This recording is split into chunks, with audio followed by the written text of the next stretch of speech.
I grabbed hold of Tom Gray, who writes for the Ring magazine, the prestigious Ring magazine, and I started off by asking Tom just basically how the win had been received in America. Well, certainly, prior to this fight, there would obviously be respect for him as a world champion, but to knock out, to stop Kevin Mitchell inside 4 rounds, I think everyone's going to have to jump up and take notice of him, certainly. I did a build-up piece for Ring magazine, and I did the fight report for them, but yeah, I mean, sensational, an amazing performance.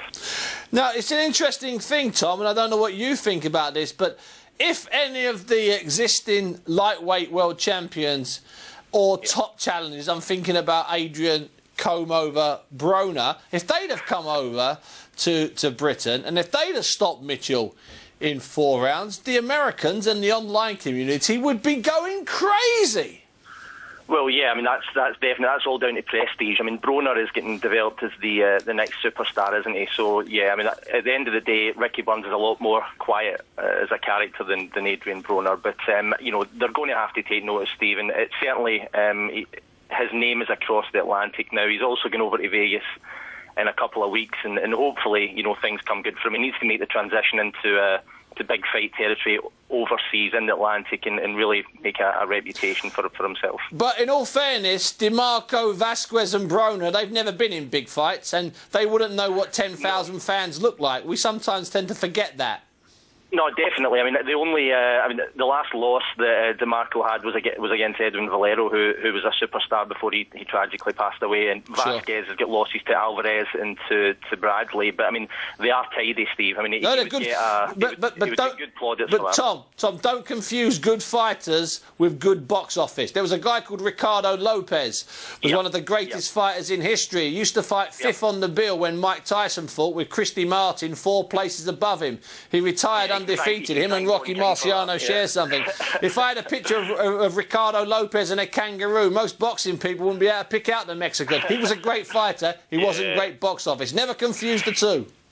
Oh, no. I mean, at the end of the day, though, I think Ricky would... I mean, if he gets the likes of Gamboa, and even Gamboa was coming on, but he's been dreadfully inactive over the last year. So a fight like that, or Adrian Broner, though, and by the way, I mean, the buzzword at the post-fight press conference was anybody, and Ricky means that. Whether the fights are easy to make is another matter entirely. But I see he's back out again in December. I see him making a title defence. I don't think that'll be as big a fight as the one with Kevin, but next year I think it'll be big fights from the States. I'm pretty sure of that.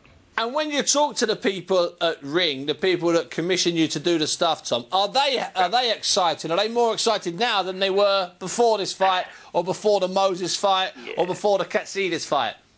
Yeah, definitely. I mean, I contacted the editor at Ring regarding the build-up piece, and my idea on it was obviously Scotland versus England rivalry. I mean, the fight, you know, was big on the build-up, but also what I said was, look, Kevin Mitchell is getting pigeonholed a bit as the puncher, and Ricky Burns is getting pigeonholed as the one with the technical skill.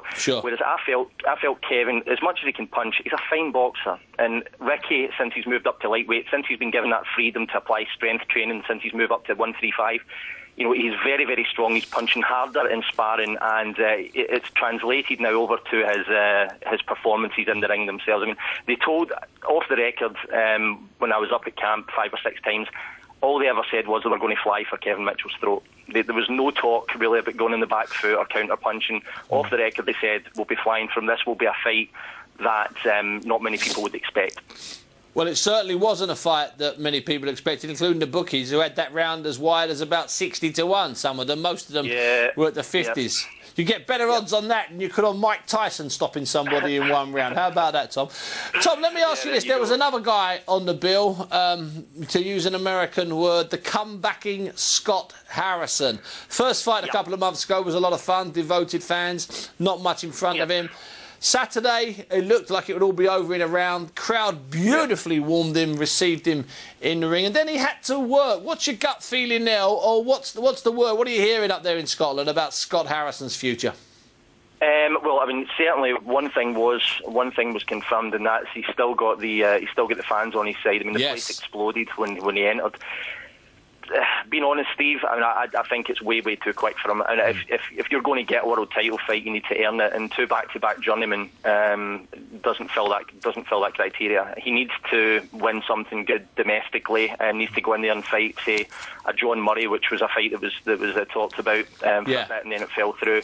He needs to take out someone with a bit of prestige before you can share a ring with a world champion. I mean, that's my opinion. I mean, as much as it would be a huge fight for this country, then, and certainly in Scotland for sure, no, he's not ready for it, Steve. Not in my opinion. No, that's what I said that on Saturday on Box Nation. Sadly, not sadly, I mean, Scott's entitled to whatever opinion he wants. He thinks he is ready for it. I agree. John Murray would make an awful lot of sense. Well, listen, Tom, thanks very much for your time. It's been a delight talking to you, and good to know that that Ricky is being pushed to the American public, and they are becoming increasingly aware of him.